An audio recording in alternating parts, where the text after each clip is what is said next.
So today we're looking at the responses in plants.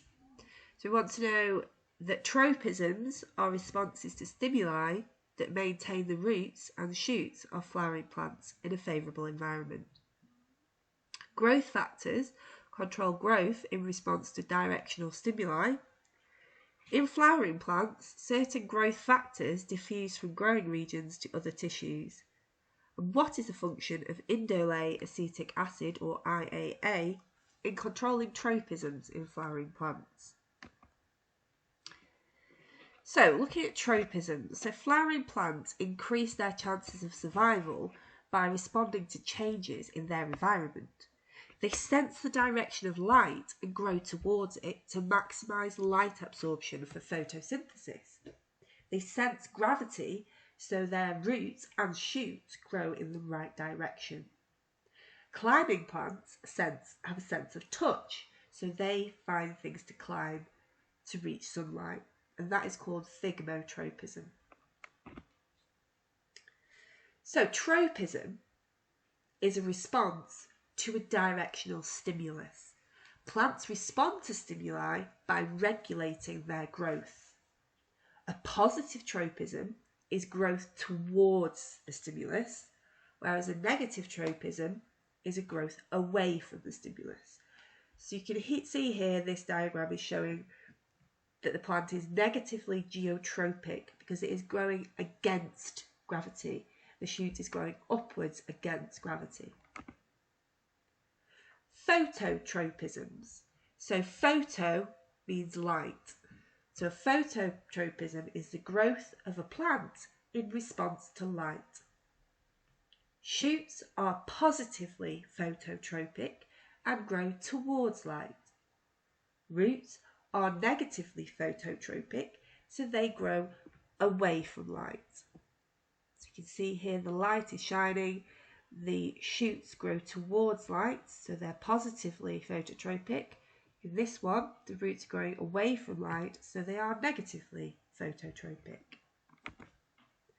Geotropisms, or gravitropism, is the growth in response to gravity. So shoots are negatively geotropic and they grow upwards. Roots are positively geotropic and they grow downwards. Auxins. So plants respond to stimuli using growth factors. These are chemicals that speed up or slow down plant growth. Plant growth factors produced in the growing regions of the plant, the shoot tips, and then they move to where they're needed in other parts of the plant. Growth factors called auxins are produced in the tips of shoots, and they diffuse backwards to stimulate the cell just behind the tips to elongate. Cell walls become loose and stretchy so that the cells get longer. If the tip of a shoot is removed, then no auxin will be available, and therefore the shoot stops growing. Auxins stimulate the growth in shoots, but high concentrations in the roots inhibit growth. Indole acetic acid, or IAA.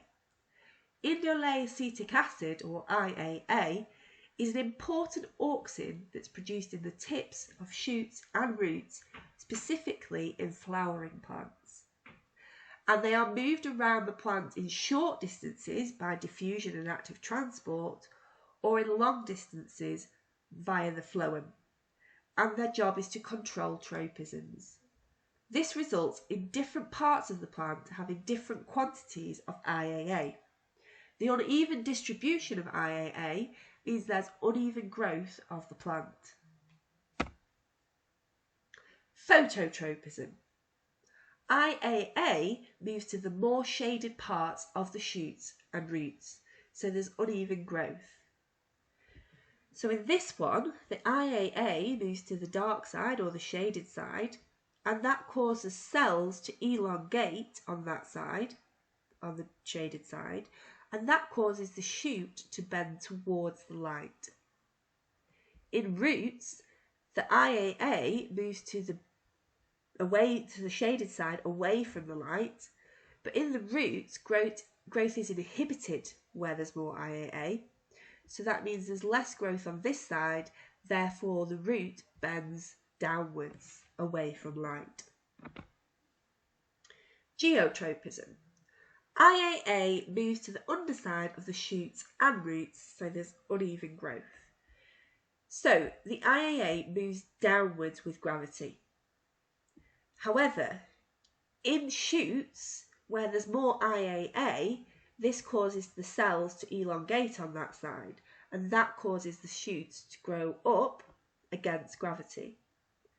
In the roots, however, IAA moves downwards with gravity, but this inhibits the growth in roots, where there's more IAA, so there's less elongation on this side, which means that the root grows downwards with gravity. So now looking at how science works, some example experiments that have been done. So Darwin proposed the hypothesis that the stimulus of light was detected by the tip of the shoot, and therefore it is the source of the response. So in the first experiment, light was shone from the left-hand side, and the shoot bent towards the light. This must mean that the shoot is positively phototropic, and that bending occurs behind the tip. In the second experiment, the shoot tip was removed. Light was shone from the left-hand side, but there was no response. This must mean that the tip must detect the stimulus or produce the messenger, as its removal prevents a response. On this one, they placed some tinfoil on the top of the shoot.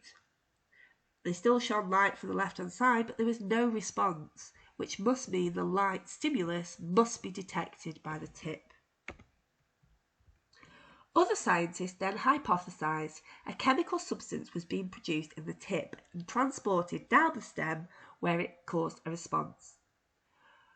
Others that it was an electrical signal passing from the top causing the response. Somebody called Bonson-Jensen used mica, which conducts electricity but it does not allow chemicals, and gelatin, which conducts chemicals but not electricity.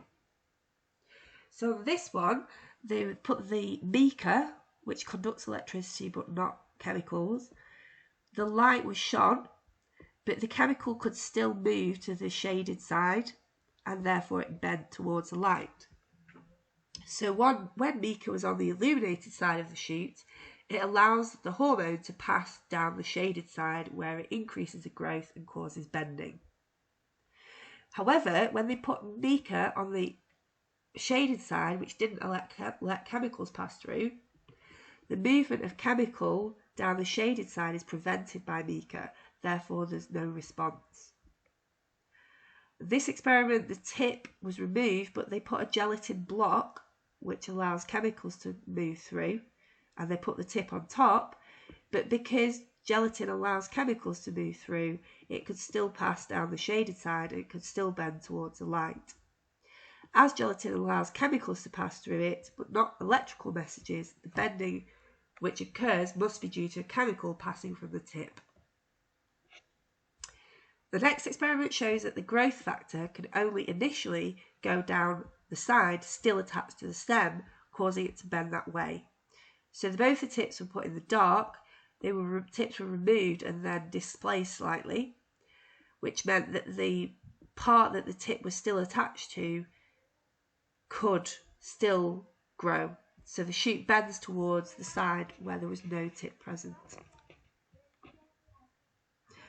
And then experiments 8, 9 and 10, IAA is transported from the lighter side to the darker side of the shoot. Experiment 10 supports this theory that more is found on the dark side.